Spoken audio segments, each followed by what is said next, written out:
Welcome to the Real News Network. I'm Jess Lenore in Baltimore.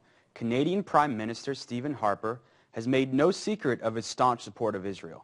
Canadian Foreign Affairs Minister John Baird recently said that he's, quote, deeply skeptical of the recently brokered nuclear deal with Iran.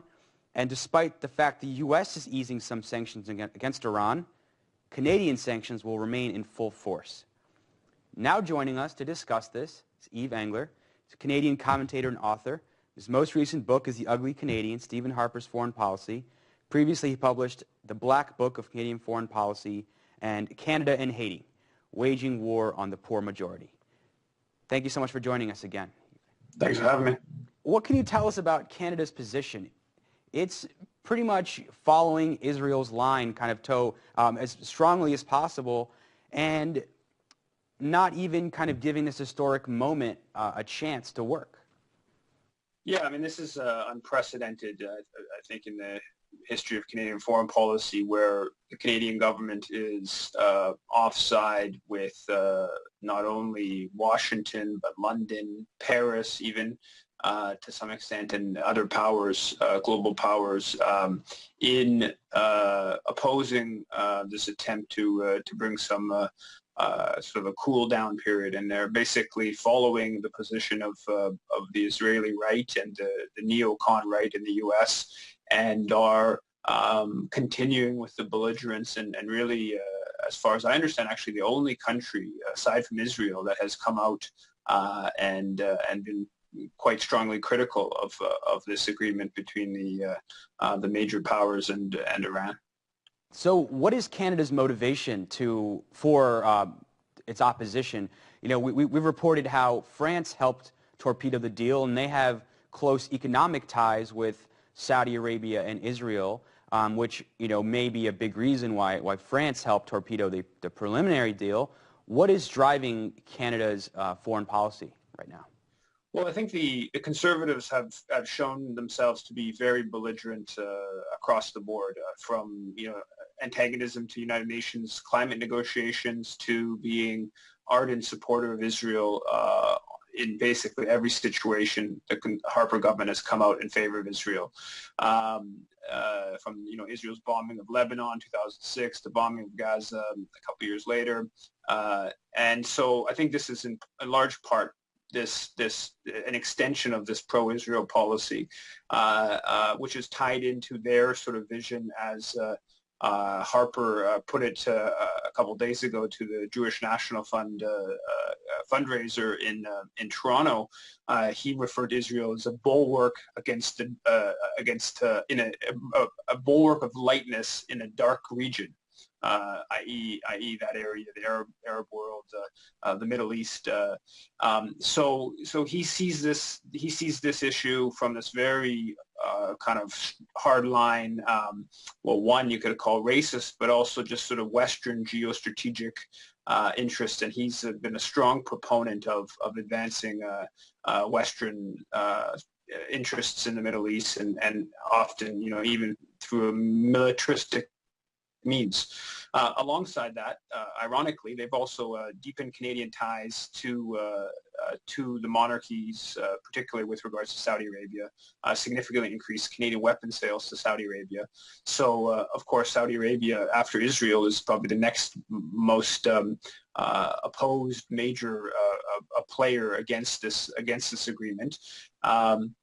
So I think the Conservatives have a number of reasons. They're also obviously very tied. They want to, you know, replicate a sort of George Bush Republican kind of model in Canada. That's sort of their political vision. So I think they have a series of motivations to oppose this and to be critical. But I think most importantly is their strong and complete endorsement and support for Israeli policy. So it would seem that Canada is sort of taking the position that France took, that, well, Saudi Arabia came out when this deal was signed and said they may reconsider their relationship with the U.S. Now, it is a pretty major relationship with billions of dollars, or tens of billions of dollars in trade agreements between Saudi Arabia and the U.S. So you think that Canada might also be kind of vying for an increased market in the Saudi arms weapons market. For sure, they've been very active at a number of different lobbying missions that the federal government has sent to Saudi Arabia and to some of the other monarchies in the region to boost economic ties, specifically weapons. The main export Canada has to Saudi Arabia is light armored vehicles that the Saudi monarchy used to put down the pro-democracy movement in Bahrain. So I think there's no doubt that that Ottawa is close to the Saudi monarchy and has he certainly hears their opinion on this agreement with Iran. And as I said, the Saudi monarchy sees Iran as a major threat. Iran's influence in across the region, particularly in Iraq, is something that the Saudis have been quite hostile to. So all the rhetoric that the conservatives put out, and they recent days put out, the foreign affairs minister a couple of days ago put out a statement sort of talking about human rights, and we can't forget about human rights in Iran. And there's no doubt there's lots of human rights issues in Iran. But if you compare the human rights situation in Iran, and you compare the plight of women in Iran to the situation in Saudi Arabia, Iran looks like a bastion of democracy and looks like a bastion of feminism. So there's the hypocrisy and the double standards are really clear when you look at their ties to Saudi Arabia. This is not, the conservatives' hostility to Iran is not about any human rights question. It's about Iran not following the orders of the empire and being seen as a threat to Israel's and Washington's control of the region. Now, some commentators have looked at Israel's approach, its complete rejectionist approach to this deal, and it's not that far from its previous positions, really. But now Israel seems so at odds with the rest of the international community that Israel might lose some of its influence in the future of the Middle East, even, and that may be a bit of it remains to be seen if that will be true.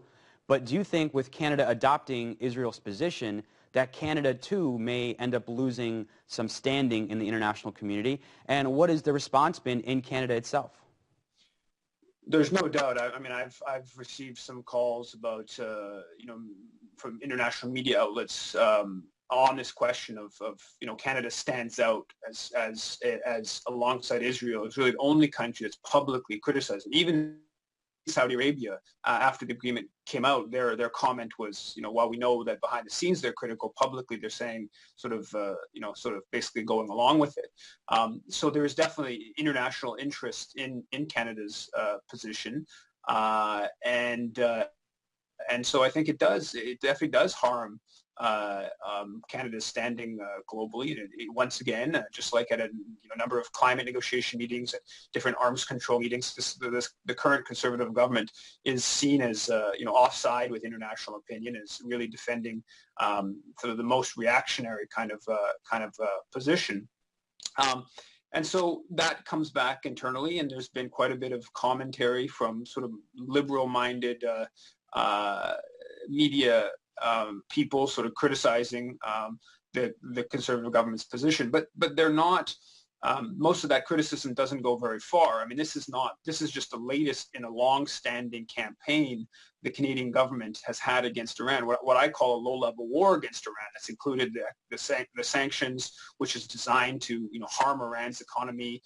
It's included Canadian naval vessels patrolling off the coast of Iran, Canadian troops being occupying Afghanistan, and there's some sense of their involvement in spying and sort of keeping track of Iran. A whole series of funding groups, opposition groups in Iran, and on and on and on.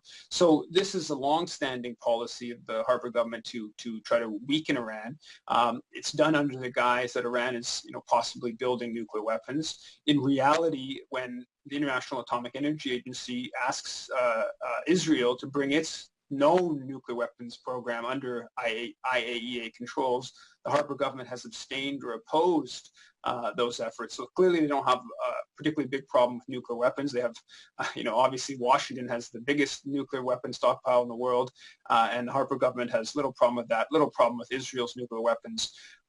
So there has been some mild criticism of the recent comments of the Harper government.